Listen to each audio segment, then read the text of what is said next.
बूढ़े लोगों में ये समस्या बहुत ज़्यादा आम है कि स्किन सूखने लगती है, बहुत खुजली आने लगती है, इस हद तक कि लोग नोच नोच कर अपना ही खून निकालने लगते हैं। तो ये समस्या क्या है, क्या कारण है? जैसे हमारी स्किन जन्म से लेके आगे आगे जैसे उम्र बढ़ती जाती है, उसमें बहुत सारे अल्ट्रेशंस होने लगते हैं आपके स्किन पे।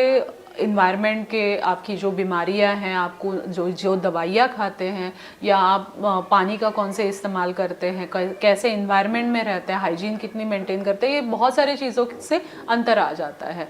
और जो स्किन है वो स्किन के कंपोजिशन में कुछ चेंजेस हो जाते हैं, उसके अंदर कुछ लिपिड नाम के तत्व रहते हैं जो सूखेपन को प्रिवेंट करने के लिए, वाटर रिटेन करने के लिए हेल्प करते हैं। तो धीरे धीरे उनकी मात्रा कम हो जाती है, उसकी वजह से जो नमी है वो धीरे धीरे खोने लगती है।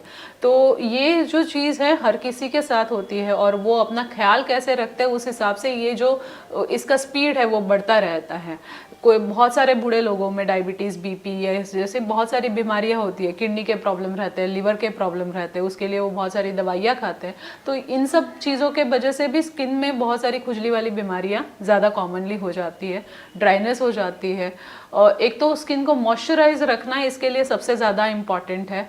अगर आपको बहुत ज़्यादा गर्म पानी का इस्तेमाल नहीं करना चाहिए, क्विक बाथ लेने चाहिए, जैसे 2 से 3 मिनट में नहा के पूरा हो जाना चाहिए, और उसके साथ गीले शरीर पे ही हल्का गीला आपका शरीर हो तब भी आपने मॉइस्चराइज अच्छे से करना चाहिए। सीजन के हिसाब से कपड़े पहनने चाहिए, most of the time cover कपड़े पहनने चाहिए, क्योंकि इन्वायरमेंट से जितना कॉन्टैक्ट आता है वैसे हवा का असर ज़्यादा होता है तो स्किन और ज़्यादा सूखी होती जाती है। तो आप मॉइस्चराइजेशन जितना अच्छे से मेंटेन करते हैं उसको आप फ्रीक्वेंटली लगा सकते हैं, हर 3-4 घंटे में आप रिपीट कर सकते हैं। लगाने से पहले थोड़ा सा गीले हाथों से उसे पोंछ के बाद में लगाएंगे तो नमी बरकरार रहने में ज़्यादा मदद होती है। तो वो सबसे ज़्यादा इम्पॉर्टेंट है। उसके साथ जितना पॉसिबल हो आपने मूवमेंट करना भी ज़रूरी है, क्योंकि स्किन का एरेशन होना, स्किन को थोड़ा सा हवा लगना भी ज़रूरी है। तो बहुत सारे लोग उम्र के वजह से या बीमारियों के वजह से बेड रिडन होते हैं, तो उनमें भी ये सारी समस्याएं ज़्यादा कॉमनली होती है, क्योंकि पेशाब पॉटी पास करने के लिए वो एबल नहीं रहते, तो उनको फ्रीक्वेंट पोस्चर चेंज करना, ड्राइनेस मेंटेन करना भी उतना ही ज़रूरी है। मॉइस्चराइज रखने जितना ज़रूरी है, वैसे जो हमारे प्राइवेट पार्ट्स है जहाँ गीलापन ज़्यादा होता है या ओबेसिटी के वजह से हमारे फोल्ड्स में गीलापन होता है, तो उनको आप सूखा रखेंगे तो वो भी उतना ज़रूरी है। नहीं तो इन्फेक्शन ज़्यादा जल्दी कॉमनली अक्वायर होते हैं, और उनको दिन जैसे फंगल इन्फेक्शन है वगैरह या बैक्टीरियल इन्फेक्शन है, ये कॉमनली हो जाते हैं, और उसको ठीक करने के लिए दिन और दवाइयों का ये लेना पड़ता है। जी, खुजली एक ऐसी चीज़ है जिसे लोग जल्दी बीमारी की तरह देखते ही नहीं है।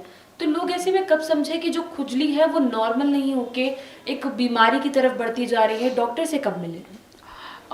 इचिंग ये स्किन की सबसे कॉमन प्रॉब्लम है। तो जब भी ये दिखने के लिए बहुत छोटी हो सकती है, मगर ये आपकी लाइफ पूरी डिस्टर्ब कर सकती है। तो आपको जब भी लगे कि इससे आपको बहुत ज़्यादा खुजली आ रही है, हमेशा आपका हाथ कहीं ना कहीं खुजली के तरफ जा रहा है, स्किन के तरफ जा रहा है, तो ऑब्वियसली आपने इसके लिए परामर्श लेना चाहिए। जी, अगर कोई पेशेंट ये समस्या लेकर आते हैं तो इसका इलाज कैसे होता है?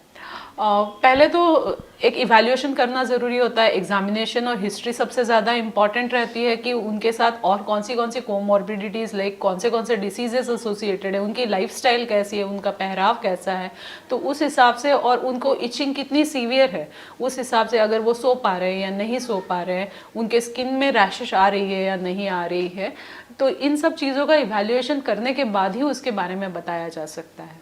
जी, कई बार लोग घरेलू उपचार करने में लगे रह जाते हैं। कोई सरसों तेल का इस्तेमाल करता है, कोई नारियल तेल का इस्तेमाल करता है, तो ये कितना सही है? जहाँ तक सरसों या नारियल तेल की बात करें तो एज अ मॉइस्चराइजर नारियल तेल ज़रूर यूज़ किया जा सकता है। सरसों का तेल थोड़ा सा थिकर रहता है, उसकी स्मेल भी आती है, तो वो हर किसी को सूट होता है ऐसे बताना थोड़ा मुश्किल है, और आपके शरीर की नीड है उस हिसाब से अगर आप मॉइस्चराइजर जो मेडिकली डिजाइंड है वो यूज़ करेंगे तो उससे ज़्यादा फायदा होगा, क्योंकि स्किन के कंपोजिशन के हिसाब से जो लिपिड्स वगैरह उसमें कम होते हैं उस हिसाब से मॉइस्चराइजर्स आते हैं। तो लोशन बेस से ज़्यादा हम क्रीम बेस्ड वगैरह मॉइस्चराइजर यूज़ किया जा सकता है, जो स्प्रेडेबिलिटी ज़्यादा देते हैं, या अगर कह सके तो चिकनाहट ज़्यादा देर तक मेंटेन करने में हेल्प करते हैं।